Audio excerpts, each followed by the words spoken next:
Hi, I'm Cecilia. Welcome to Walk the Talk. This is a new series in Diving Cecilia, which we tackle the book of Jude. So previously, we have learned about the introduction to Jude, that is looking at who Jude was, who his recipients were, and why he wrote the book of Jude. Then we looked at the reason why he wrote the book of Jude. We saw that it was to warn his readers against certain people in the church who have crept in unnoticed, and he described to them what characters they should look out for for them to be able to notice these kinds of people. And we saw that in the previous episode. So this episode we're going to look at what reminders did Jude give from the Old Testament to remind these believers, all these recipients that he's writing to, about what is going on within their church. So he gave them some examples in the Old Testament that has to deal with judgments and what people did in the previously in the Old Testament, and how God responded to their actions. So we see that from the book of Jude. So today we're going to answer the question, what reminders did Jude give his readers about what happened to those who rebelled against God in the Old Testament? And that we find from the book of Jude. So we can find that in verses 5 and also verses 6 and also verses 7, and also he reminds them of in verse 9 and also in verse 11 and also in verse 14 and 15. So these are the Old Testament reminders, and also from other books that were written that the Jews esteemed them to be high, that are not found in the Old Testament. That is the book of Enoch, and also the book about Archangel Michael. And so firstly, he reminded them in verse 5 about the people who left Egypt. So he tells them, "Now I want to remind you, although you once fully knew, that Jesus, who saved a people out of the land of Egypt, afterward destroyed those who did not believe." So he's reminding them of their forefathers. We know that the journey of the Israelites from Egypt to Israel was not as smooth as probably it was supposed to be, because we know in the wilderness, when Moses sent the 12 spies to go and spy the land of Canaan, where they were going to occupy, they came back with reports, and we know 2 of them gave a good report and 10 of them gave a bad report. So from the bad report of the 10 of them, the Israelites decided that they're not going forward to enter into the land that God had promised them. And God had that angered God, and he said that none of those people who came out of Egypt will enter the promised land. So it was so everyone who left the land of Egypt with Moses, each and every Israelite who left the land of Egypt, did not enter the land of Canaan. They all perished in the wilderness. God caused them to go around the wilderness for 40 years until all of them passed away, because they rebelled against God in a way, when they decided to take to heart the bad report of the 10 spies who came and told them those people are like giants and we are like grasshoppers. So fear encompassed them, or fear engraved them. Yeah, like they chose fear, and they decided not to go ahead to occupy the land of Canaan because they thought that they will die. And because of that, God swore that none of them who left the land of Egypt will enter the promised land. So that in 40 years, everyone who left with Moses the land of Egypt, none of them from the land of Egypt, none of them arrived in Canaan. Only those who were born in the wilderness did they enter the promised land. And Caleb and Joshua, only those 2 from those who came from Egypt entered the land of Canaan. Only those 2, Joshua and Caleb. So that is why he's reminding them. He's reminding his readers that remember your forefathers who rebelled against God during their move from Egypt to Canaan. They perished in the wilderness. So he's like telling them that these ungodly people who have crept into a church, don't worry about them. God has seen them. God will avenge them the same way he did the forefathers. And then also he reminds them of the angels who rebelled against God. We can understand that as that time when Satan, who was called Lucifer, rebelled against God, and he took some of the angels to his side, and they rebelled against God, and they were thrown into darkness. And here we are told they were chained. They were kept in eternal chains and a gloomy darkness until the judgment of the great day. So we know that Satan is already judged. He's waiting for his judgment he's waiting for his punishment to come to him. So he's already judged. Him and the angels who rebelled against him, like the demons, all of them have already been cast. All of them have already been punished or been judged for their sin. So he's also like a way of telling these readers that do not worry about these ungodly people who have crept in, because also as God judged the angels who rebelled against him, he has also already judged these people. So God is the one who will judge them. Though they're here like mingling with you as if God does not see what is happening, but God has seen what is happening, and God does not forget. From the Bible, he's reminding them that the guilty will never go unpunished. God knows, and he will see them. And then the third example is that of Sodom and Gomorrah, how they walked in sexual immorality and pursued a natural desire, and they serve as an example by undergoing a punishment of eternal fire. So he's still going about that message or that theme of judgment. Like all these three examples that he's giving them, verse 5 to verse 7, it's about judgment. These people who rebelled against God, judgment came to them. So he's telling them in relation to these ungodly people who are in their church that do not worry about them. God remembers them. God knows what they are doing. He knows their works, and he will count it against them. He will put them into judgment, and they'll have to answer for their own for the wrong that they have done. So like how the forefathers were judged, as like how the angels were judged, and also Sodom and Gomorrah were judged. These people too who are rebelling against God, or who are perverting the grace of God, and also going into sensuality, and also denying Jesus as Master and Lord, all these people will be judged the same way as these three scenarios in the Old Testament happened.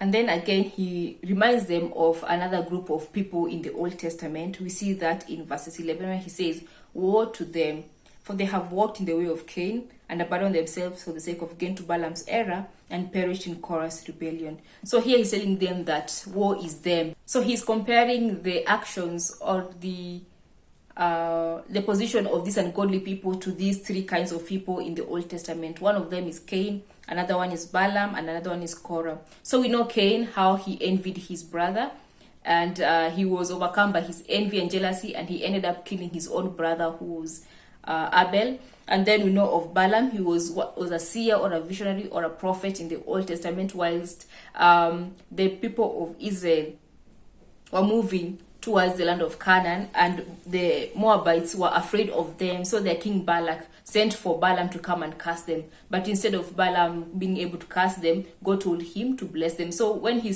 opened his mouth to speak a curse against the Israelites, blessings only came out of him. And the reason why he agreed to go and curse the Israelites is because Balak, the king of Moabite, had promised him, had given him a lot of precious gifts to convince him to go and curse the people of Israel so that he might defeat them in war. And we know of Korah. Korah was one of the Levites. He was a descendant of the Levites, and him and two of his companions, that is Dathan and Abiram, had rebelled against Moses and Aaron, claiming that just as God is with Moses and Aaron, he's also with them, so they can also lead the Israelites to the promised land. So they were like, how comes Moses is raising himself up as to be our prince? He has brought us out of Egypt into the land, into this wilderness, so that he can be a prince over us. But we are told that God was against them, and there were like 250 men who were with them, who had rose up to rebel against the leadership of Moses and Aaron. And we know from the Old Testament that that the Lord opened the ground from their, is it beneath their feet? Like the ground was open, and all of them were swallowed up. That is Dathan, Abiram, Korah, and their families. They were all swallowed up into the earth. And if the other 250 men were consumed by fire from the Lord. So we see these Korah and his people were perished, Korah and his people perished because they rebelled against the authority of Moses and Aaron. And the story of Korah, you'll find it in the book of Numbers chapter 16, and the story of Balaam, you'll find them in the book of Numbers 22, 23, and 24. So how all this scenario happened, how all of them, their aim or their goal to go against God did not come to pass. They were all punished in a way because of that. We know that Cain was punished to be a wanderer, although he rebelled against that and decided to build a city for himself and his family. We know that Balaam, although he wanted to curse the Israelites for his own gain, he was not able to do that because God changed his tongue so that when he wanted to curse, he ended up blessing them. And we know of Korah's rebellion, that they all perished because they rebelled against the authority of God.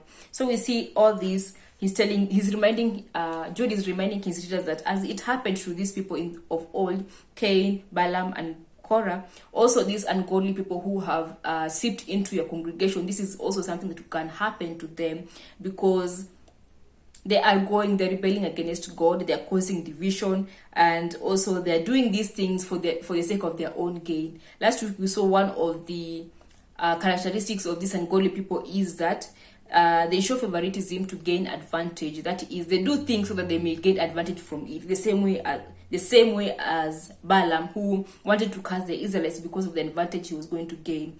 And we see with Korah's rebelling against the authority of Moses and Aaron, we see that also they were described as people who reject authority. These ungodly people in the church that Jude was writing to were rebelling against the authority that was given to them in the church. And also we see that they have walked in the way of Cain, meaning that they have abandoned the laws of God, they have abandoned the way of God and walked in their own way, so that now they end up committing, like Cain committed murder, here they're committing blasphemy. They're blaspheming against God by what they are doing. And we see that he's reminding them, just as these people of old did and what happened to them, it is the same thing that will happen the same thing that will happen to these people who are ungodly in the church, who are devising their own ways. So he's telling them that not worry about them, although they are here and they have infiltrated the church. The same thing that happened to the people of old will also happen to them. And also he gives them a prediction or prophecy from the book of Enoch, where he says in verse 14, "Behold, the Lord comes with 10,000s of his holy ones to execute judgment on all and to convict all the ungodly of all their deeds of ungodliness that they have committed in such an ungodly way, and of all the harsh things that ungodly sinners have spoken against him." So he is speaking about the punishment that will come to all ungodly people. And he's telling them that God will execute judgment. God will come and will execute judgment on these ungodly people who are in your church, because as it was predicted by Enoch in the book of Enoch, so will it happen to these ungodly people who have seeped into your church, into your congregation. And then he also gives them a reminder of Archangel Michael, where he says in verses 9, "But when the Archangel Michael, contending with the devil, was disputing about the body of Moses, he did not presume to pronounce a blasphemous judgment, but said, 'The Lord rebuke you.'" So he's giving them an example of what Archangel Michael did. He did not take authority into his own hands, nor did he speak things out of what he thought was right or out of what he felt, but he spoke, "The Lord rebuke you." He did not say, "I rebuke you." He said, "The Lord rebuke you," knowing that the authority ultimately is from God. So he's telling them, he's giving them a contrast to how these ungodly people are doing. These ungodly people are doing things in their name and then including God in it. But Archangel Michael is doing things in the name of the Lord, not including himself in any of it. So he's telling them the example to follow is that of Archangel Michael, who did not presume to take authority into his hands, and because he's powerful, that he is telling Satan that, "I rebuke you," or "I judge you," or something like that. But no, he said, "The Lord rebuke you." So he's telling them that the example to follow is that of Archangel Michael. And Archangel Michael was even better in understanding that he does not have authority, but that Jesus is the one with authority. So these are the examples that Jude wrote to his readers from the Old Testament and other biblical books, that so that the church that he is writing to may not be worried, may not get into a frenzy because of these ungodly people who have crept into the church, reminding them that as it was back in the day, as it was long ago, as it was in the Old Testament, during the time of the Israel was still being established as a nation, when the people rebelled against him, when the angels rebelled against God, when Sodom and Gomorrah went against the laws of God, the natural laws also, and and also reminding them of Cain, what he did and what happened to him, reminding them of Balaam and what happened to him, and reminding them of Korah and what happened to them. So he's telling them that these ungodly people in the church are just behaving as these people from the past. And do not worry, because as how God judged them, God will still judge them right now, because he sees, he knows what is going on. He's aware of what is going on. He's aware of their works, and he's never going to let the guilt go unpunished.